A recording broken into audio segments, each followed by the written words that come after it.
Selamat pagi, pecinta channel Kirmasi Al Muhsan.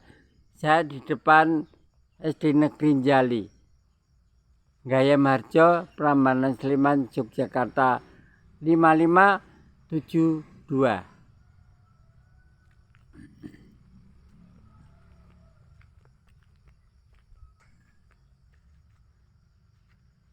Sekedar gambaran saja. Pagi yang ceria. Pagi hari ini alhamdulillah iladi ahyana ba'dama amatana wa ilaihi nusur. Kita ternyata dihidupkan kembali oleh Allah Subhanahu wa taala. Maka ketika kita mau tidur membaca doa Bismika Allahumma amutu wa ahya. Doa kita dikabulkan dengan Allah Subhanahu wa taala. Tidur sehat, bangun tidur sehat. Mungkin ada sebagian dari saudara kita tidur sehat, bangun sakit. Tidur sehat, tidak bangun-bangun lagi. Innalillahi wa inna ilaihi rajiun. Sepatutnya kita bersyukur kepada Allah Subhanahu wa taala, seperti juga makhluk-makhluk yang lain, kutu-kutu walang atogo, jangkrik, katak. Bersyukur pada Allah Subhanahu wa taala. Jago kluruk pertanda membangun yang kita untuk bersujud munajat kepada Ilahi Robbi.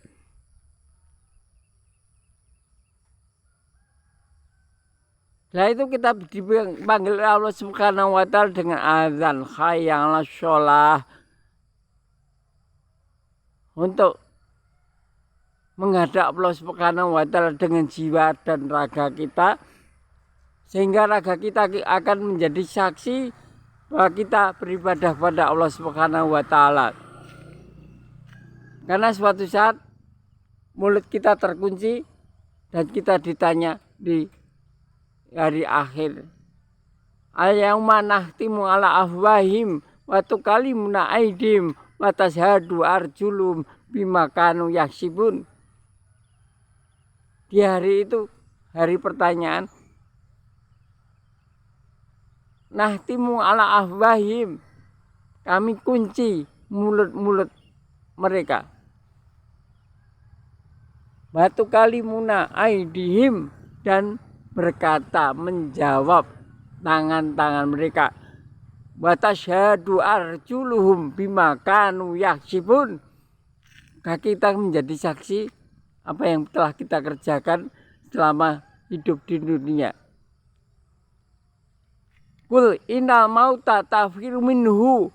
Kalau kita masih hidup, kita belum meninggal, sakit bisa sembuh. Kenapa Allah belum menghendaki kita menghadap kepadanya?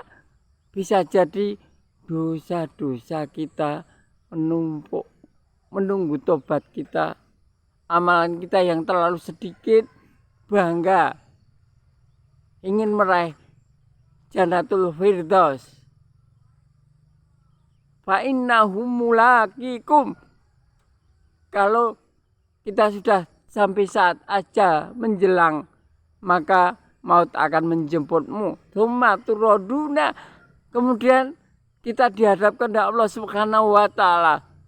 Wa unabbiukum bima kanu yaksibun, untuk mempertanggungjawabkan apa yang telah kita kerjakan semasa hidup. Pasti akan dijemput Allah Subhanahu wa taala dimanapun kita berada. Kita mempunyai satpam, CCTV, banyak penjaga dengan senjata lengkap. Ketika Allah Subhanahu wa taala menjemput kita, tidak ada gunanya. Aina matakunu yudrikumul mauta walau kuntum fi burujim musayyadah. Dimanapun kau berada, maut menjemput kalian. Seandainya engkau bersembunyi di gedung yang kokoh, Allah Subhanahu wa Ta'ala tetap memanggil kita. Dengan kesimpulan, ketika kita garis hidup telah habis oleh Allah Subhanahu wa Ta'ala, kagedongono kakuncenono pralaya mesti tumeka. Assalamualaikum warahmatullahi wabarakatuh.